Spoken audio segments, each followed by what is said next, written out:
Bismillahirrahmanirrahim. Assalamualaikum warahmatullahi wabarakatuh. Alhamdulillah wa syukurillah ala ni'amillah. Anak-anakku sekalian yang diberikan kesehatan, sehat walafiat.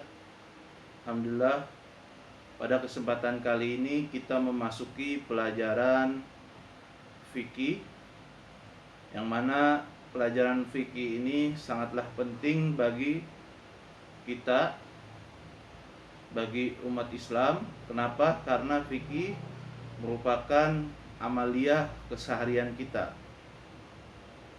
Nah, yang mana kita sudah memasuki bab tentang khitan. Bab tentang khitan yaitu disunat, yang mana sudah sampai di bagian yang D, yaitu halaman 23, implementasi khitan. Apa implementasi khitan?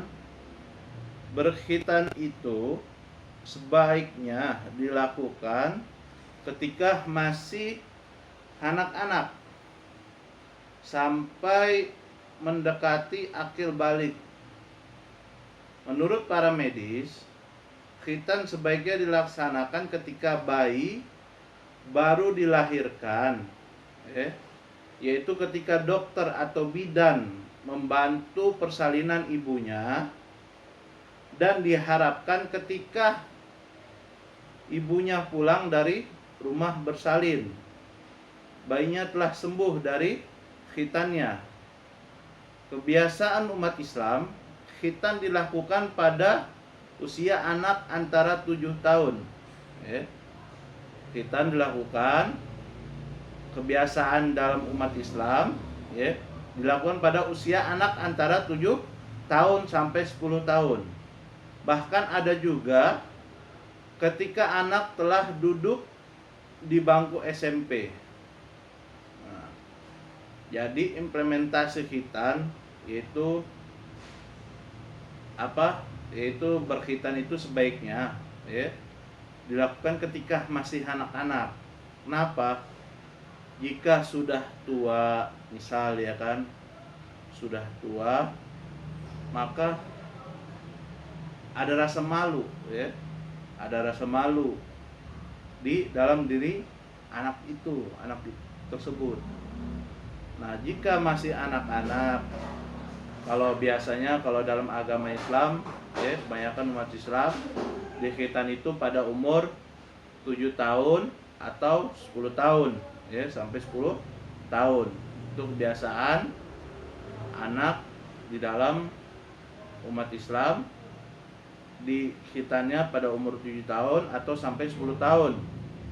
Nah, jika sudah tua, maka kadang-kadang diejek oleh teman-temannya, makanya malu. Rasulullah SAW mengkhitankan cucu kesayangannya, Sayyidina Hasan dan Sayyidina Husain, anak dari Sayyidina Fatimah Zahra, Sayyidah Fatimah Zahra, yang mana sampai sekarang keturunannya beliau masih ada, para habaib itu sampai sekarang adalah keturunan Sayyidina Hasan dan Sayyidina Husain. Pada hari ke-7 dari hari kelahirannya, sehingga ketika anak akil balik dia telah dikhitan. Rasulullah SAW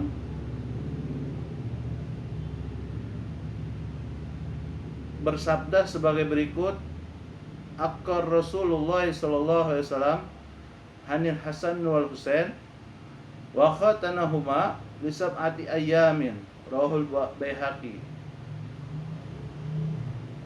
Yang artinya adalah Rasulullah SAW telah mengkhitankan, mengakikahkan Hasan dan Husain.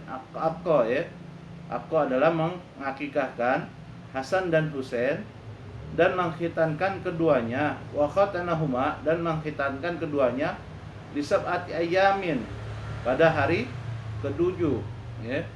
Jadi ketika hari ke-7 kelahirannya, bahwasanya Rasulullah mengakikankannya, lalu mengkhitankannya. Tapi kebanyakan sekarang akikah ketika dia beranjak umur 40 hari ya. Ketika lahir 40 hari baru diakikah. Tapi di sini Rasulullah Shallallahu Alaihi Wasallam bahwasannya ketika Sayyidina Hasan dan Sayyidina Husain beranjak umur 7 hari di sab'ati ayamin, ketika itu Rasulullah mengakikatkannya lalu mengkhitankannya juga Jadi rasa itulah yang dilakukan oleh Rasulullah, perilaku itulah yang dilakukan oleh Rasulullah, diriwayatkan oleh Imam Baihaqi yang termasuk sunnah makanya kalau anak lahir ketika umur 7 hari hendaknya diakikah. Mengikuti apa? Mengikuti sunnah Rasulullah Jadi apa-apa amaliyah Rasulullah itu bisa menjadikan hukum bisa menjadikan hukum amaliyah, perbuatan, perkataan itu bisa menjadi hukum. Makanya kan ada orang mengambil Al-Quran aja itu salah bahwasanya kenapa? Karena ada hadis juga dijelaskan oleh Rasulullah dan juga ada ijma ulama, ada kias juga nggak langsung kita mengambil hadis Al-Quran dan hadis saja kan, tapi empat-empatnya ini diambil Ahlussunnah wal Jamaah mereka mengambil empat-empatnya, itu ijma sama kias, ijma ulama dan kias. Agar apa? Agar bahwasannya di situ ada yang namanya suatu hukum dalam Al-Quran dan hadis ini sangat merumitkan. Maksudnya apa? Pembahasannya itu susah dipahami sehingga ada ijma ulama, ada kias Jadi Ahlussunnah wal Jamaah harus mengambil empat itu. Nah, adapun ini akar Rasulullah sallallahu alaihi wasallam Hasan Husain wa khatanahuma li sab'ati ayamin. Rasulullah menghakikatkan Sayyidina Hasan dan Sayyidina Husain pada umur ke-7 harinya Lalu juga beliau mengkhitankannya, diriwayatkan oleh Imam Baihaqi. Nah, yang selanjutnya manfaat khitan. Apa manfaat khitan itu? Syariat atau hukum Islam yang diturunkan Allah Subhanahu wa taala itu pasti akan membawa kebaikan dan manfaat bagi hambanya. Jadi syariat atau hukum Islam yang diturunkan oleh Allah pasti ada kebaikan dan manfaat. Gak mungkin gak ada manfaatnya. Hikmah atau kebaikan itu akan dirasakan manfaatnya oleh umat yang menjalankan ajaran agama Islam tersebut. Termasuk khitan ini manfaatnya sungguh banyak sekali Adapun manfaat khitan yang dapat dirasakan itu adalah sebagai berikut. Lihat kan, manfaat khitan sungguh banyak. Lihat. Yang pertama apa? Mendapatkan sehat lahir dan batin dan akan terhindar dari menempelnya najis di anggota badan kita. Makanya kalau orang yang belum dikhitan itu bahwasannya masih ada bekas-bekas air najis, misal air kencing, maaf aja air kencingnya masih tersisa di situ sehingga dia membawa najis terus. Nah, ketika dikhitan maka hilanglah najis tersebut, akan bersih akan bersih. Yang kedua, dapat mencegah terjangkitnya penyakit kelamin atau kanker yang membahayakan. Naudzubillah naudzubillah menjalik Jadi kalau kita nggak dikhitan akan bisa menyebabkan penyakit kelamin atau kanker yang membahayakan Naudzubillah Yang ketiga, khitan merupakan salah satu sarana bagi kesempurnaan sikap beragama seorang muslim, sehingga telah mencapai kesucian dalam hal syarat sahnya sholat. Nah, ya. Jadi kalau kita belum di khitan, ya, bahwasanya masih yang namanya najis tersebut kita masih bawa, ya, yang namanya air kencing kita belum sempurna dibersihkan, ya, maka disitulah yang namanya ketika sholat kita nggak bisa, ya, belum bersuci, ya. Yang keempat, kita tergolong dari orang yang selalu menjaga kesehatan, ya. Kita tergolong dari orang yang selalu menjaga kesehatan. Yang kelima, khitan dapat mengantarkan seorang anak sebagai seorang yang telah dewasa atau mukallaf, ya, yang sah tindakannya secara hukum. Nah, ini hikmah manfaat dari khitan, ya. Ada 5, ya, banyak sekali. Jadi setiap hukum Allah, ya, apapun hukum Allah, mau dari khitan mau yang lain, pasti ada kemanfaatan dan hikmahnya, ya. Berupa seperti halnya minum khamar, ya, minum khamar haram, ya. Manfaatnya apa?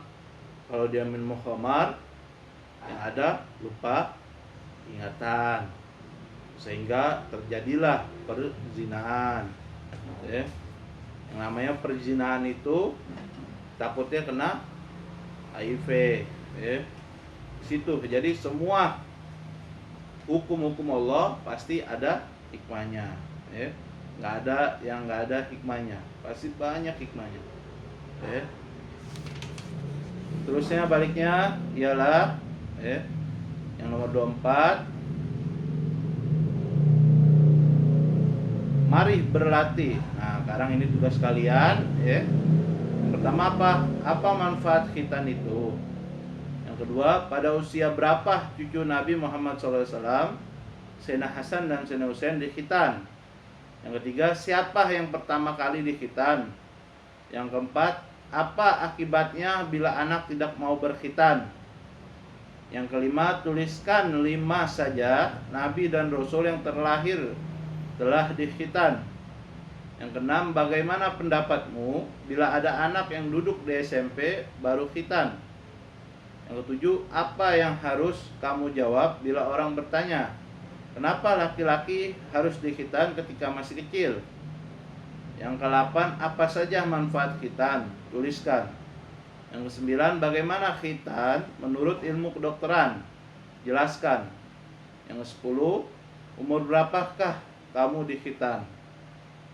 Ya, jadi ini tugas kalian di halaman 24 1-10. Nah, jadi hendaknya kami harapkan, ya, yang belum dikhitan harap dikhitan, ya. Agar apa? Agar kita terjauh dari segala penyakit dan juga agar kita suci dalam beribadah. Kenapa? Yang tadi sudah dijelaskan bahwasannya kalau kita masih berkhitan, ya, masih belum berkhitan, bahwasannya masih ada di dalam diri kita ini membawa suatu benda yang najis, ya. Itu air kencingnya belum bersih, dibasuh, ya, dihilangkan. Ya, cukup sekian dari saya. Apabila ada kekurangan, mohon dimaafkan, dan apabila ada kesalahan, mohon dimaafkan juga. Wassalamualaikum warahmatullahi wabarakatuh.